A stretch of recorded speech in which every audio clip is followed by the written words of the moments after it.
Parenting എന്ന് പറയുന്ന വിഷയത്തോട് ഈയിടെയായിട്ട് നല്ലൊരു താല്പര്യമാണ്. കാരണം എന്ന് വെച്ച് കഴിഞ്ഞാല് പാരന്റിങ് എന്ന് പറയുന്നത് നമ്മുടെ ഒരു ലൈഫ് മാത്രമല്ല, വേറൊരാളുടെ ജീവിതം നമ്മൾ ഗൈഡ് ചെയ്യുന്ന ഒരാളാണ്. അപ്പൊ അത് കറക്റ്റ് ആയിട്ടുള്ള ഡിസിഷൻ അല്ലെങ്കിൽ കറക്റ്റ് ആയിട്ടുള്ള രീതിയിൽ ചെയ്തില്ലെങ്കിൽ മറ്റൊരാളുടെ ലൈഫിനെ ബാധിക്കും എന്നുള്ളൊരു ചിന്തയാണ് ഈ പാരന്റിങ്ങിനോട് കൂടുതൽ അടുപ്പിക്കുന്നത്. കാരണം കുട്ടികൾ എന്ന് പറയുന്നത് കുട്ടികൾ അതിന്റെ ഏറ്റവും നല്ല രീതിയിൽ ഏറ്റവും നേസന്റ് സ്റ്റേജിൽ നിന്നൊക്കെ വരുന്നവരാണ്. നമ്മളാണ് ഈ ഒരുപാട് പ്രജുഡിസും സമൂഹത്തിന്റെ കുറെ കാഴ്ചപ്പാടുകളും കെട്ടുപാടുകളും ഒക്കെ വെച്ചിട്ട് ഓരോ കാര്യങ്ങൾ പഠിപ്പിച്ചു കൊടുക്കുന്നത്. അപ്പൊ അത് കറക്റ്റ് ആണോ അല്ലയോ? അപ്പൊ നല്ലൊരു പാരന്റ് ആകാനുള്ള ശ്രമത്തിന്റെ ഭാഗമായിട്ടാണ് പാരന്റിങ് പുസ്തകങ്ങളൊക്കെ വായിക്കാറുണ്ട്.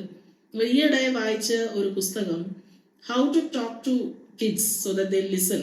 അങ്ങനല്ല, എക്സാക്ട്ലി അതിന്റെ പേര് how to talk so kids will listen and how to listen so kids will talk.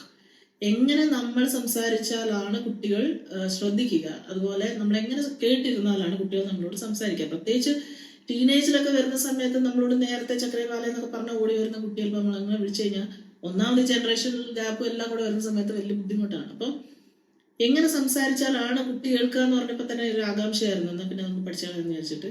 അപ്പൊ ഈ ഒരു പുസ്തകം ഒരുപാട് കാര്യങ്ങൾ പറയുന്നു. എന്നാലും അതിനകത്ത് എനിക്ക് വായിച്ചപ്പോൾ തന്നെ ആദ്യം ഇഷ്ടപ്പെട്ട ഒരു സിറ്റുവേഷനും അതിന്റെ കുറെ നമ്മള് പാരന്റ്സ് അല്ലെ കുട്ടി മാത്രമല്ല നമുക്ക് ഏത് റിലേഷനിലും യൂസ് ചെയ്യാൻ പറ്റുന്ന എങ്ങനെയാണ് മറ്റൊരാളെ കേട്ടിരിക്കേണ്ടത് അല്ലെങ്കിൽ എങ്ങനെ സംസാരിച്ചാലാണ് വേറൊരാളെ കേട്ടിരിക്കുക എന്നുള്ള കാര്യങ്ങൾ നമുക്കറിയാനായിട്ട് ഇതിലൊരു എക്സാമ്പിൾ പറയുന്നത്, ഒരു ഓഫീസിൽ രാവിലെ ബോസ് വന്നിട്ട് പറയുകയാണ് ഇന്ന് ഈ ജോലി തീർത്തിട്ടേ നീ ഇന്ന് പോവാവുള്ളൂ എന്ന് ഒരാളോട് പറയുന്നു.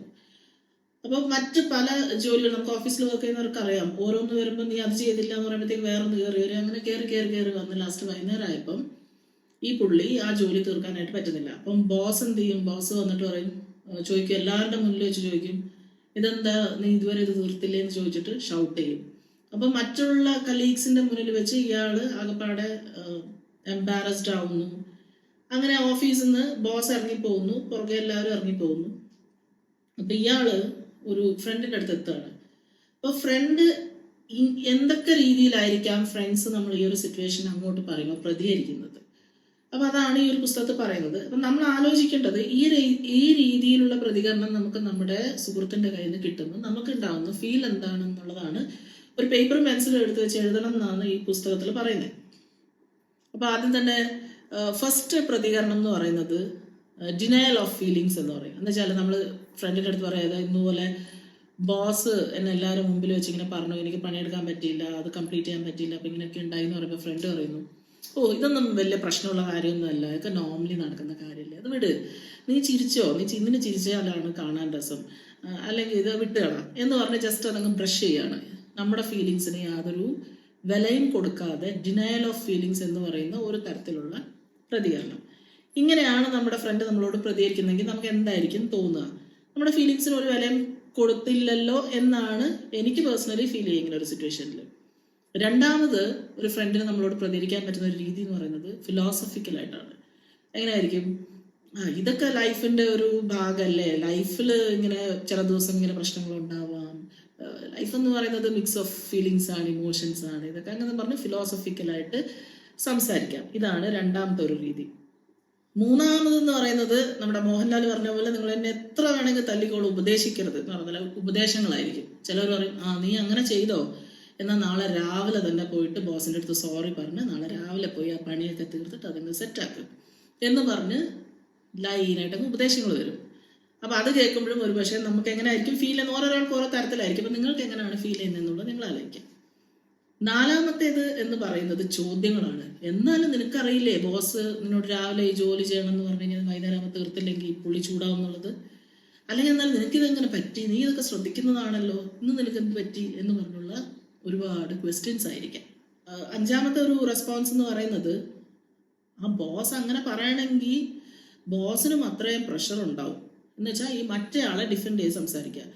പുള്ളിക്ക് ഇത്രയും പ്രശ്നമുള്ളപ്പോൾ നിന്നോട് ഇങ്ങനെയല്ലേ പറഞ്ഞുള്ളൂ, നിനക്ക് ആകെപ്പാടെ ഈ ഒരു കാര്യമല്ലായിരുന്നോ, പുള്ളിക്ക് ഇതുപോലെ എത്രമാത്രം കാര്യങ്ങൾ ഉണ്ടാവും, അപ്പോൾ അത് വെച്ചിട്ടായിരിക്കും നിന്നോട് സംസാരിച്ചത്, അല്ലാതെ ആ ഒരു പുള്ളിയുടെ സിറ്റുവേഷൻ കൂടെ നമ്മൾ മനസ്സിലാക്കണ്ടേ എന്ന് പറയുന്ന ഒരു മറ്റേ ആളെ ഡിഫെൻഡ് ചെയ്ത് സംസാരിക്കുന്ന ഒരു രീതിയായിരിക്കാം. അപ്പൊ ഇങ്ങനെയൊക്കെ ആയിരിക്കും അല്ലെ നമ്മളും ഒരാൾ പ്രശ്നം വന്ന് പറയുന്ന സമയത്ത് പ്രതികരിക്കുന്നത്. അപ്പൊ ഇതുപോലെയുള്ള സിറ്റുവേഷൻസിൽ നിങ്ങൾക്ക് എന്താണ് റിയലി വേണ്ടത്? നമുക്ക് വേണ്ടതെന്ന് വെച്ച് കഴിഞ്ഞാൽ ഈ ഒരു ബുക്ക് പ്രകാരം അപ്പുറത്തെ ആള് നമ്മുടെ കാര്യങ്ങൾ കേട്ട് കഴിയുമ്പം ഒരാൾ അവിടെ ശ്രദ്ധയോടുകൂടി നമ്മുടെ കാര്യങ്ങൾ ഇങ്ങനെയൊക്കെ പ്രശ്നങ്ങൾ ഉണ്ടായി, നീ ഭയങ്കര എംബാരസ്ഡ് ആയി കാണുമല്ലോ ഇത്ര ആൾക്കാരെ മുന്നിൽ വെച്ച് അങ്ങനെ പറഞ്ഞപ്പം എന്ന് പറഞ്ഞ് ഒന്ന് സപ്പോർട്ട് ചെയ്ത് ഒന്ന് ശ്രദ്ധിക്കുകയാണെങ്കിൽ ഒരുപക്ഷെ നമ്മൾ തന്നെ അങ്ങോട്ട് പറയും, അല്ലെങ്കിലും പുള്ളിയുടെ പ്രഷർ വെച്ച് പറഞ്ഞതായിരിക്കാം, പുള്ളി പൊതുവെ അങ്ങനെ ചെയ്യാത്തതാണ്. നാളെ രാവിലെ ചെന്ന് പുള്ളിയുടെ അടുത്ത് പറയണം, എന്തായാലും ഇത്രയും പേരുടെ മുന്നിൽ വെച്ച് അങ്ങനെ പറഞ്ഞാൽ ശരിയായില്ല, എന്നാലും ആ ജോലി ചെയ്ത് തീർക്കേണ്ട കാര്യങ്ങൾ നോക്കണം എന്നുള്ള സൊല്യൂഷൻസ് നമ്മുടെ ഉള്ളിൽ നിന്ന് തന്നെ ഒരാൾ കേൾക്കാനുണ്ടെങ്കിൽ വരും.